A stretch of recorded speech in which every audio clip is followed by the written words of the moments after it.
இன்னைக்கு பெரும்பாலும் நாய் வளர்ப்பவங்க எதுக்கு தெரியுமா வளர்க்குறாங்க? கெத்து. அது எப்படி தெரியுமா?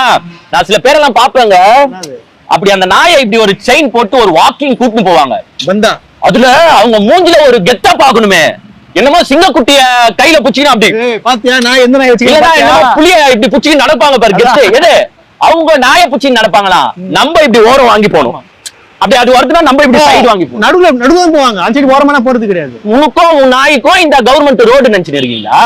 நான் அப்படி வாக்கிங் போறவங்கள சொல்றேன். வாக்கிங் போற பல பேர் அப்படிதான் போறான். பல பேர் யாருமே வந்து நாயை ஒதுக்கி ஓரம் கூட்டு போக மாட்டாங்க. நாய் அப்படிதான் வரும், நீ ஓரமா போயா நம்மள சொல்றான். அப்ப இது தப்பா இல்லையா? நீங்க இன்னைக்கு பெரும்பாலும் பீச் போங்களேன், அந்த பீச்ல பாருங்களேன், அதே நாய அந்த கெத்து ஓரம் பாருங்க. அவங்க எல்லாம் பார்க்கும்போது மூஞ்சிலே ஒதுக்கலாமான்னு தோணும் சத்தியமா. ஏன்னா நீ கெத்தா கூட்டு போவ, கடி வாங்குறவன் அவன், அவஸ்தப்படுறவன் அவன். சரி, rules and regulations government regulate பண்ணிருக்கு. நாய வெளியில கூட்டு போறியா, அதுக்கு அந்த முகக்கவசம் போடணும், வாய் கடிக்காத மாதிரி போடணும். எவ்வளவு பேர் போட்டுன்னு சுத்துறீங்க? எவனும் போறது இல்ல. எவ்வளவு பேர் போட்டுன்னு சுத்துறீங்க? அப்படி உங்களை ரோட்ல அப்படி கூட்டு போகும்போது கவர்மெண்ட் வந்து தட்டி கேட்டாலோ, கார்பரேஷன் ஊழியர் தட்டி கேட்டாலோ அவனை மிரட்டுது.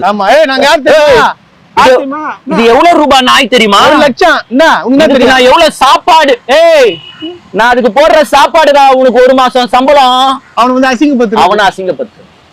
சோ இதெல்லாம் தான் நாங்க வன்மையா கண்டிக்கிறோம்.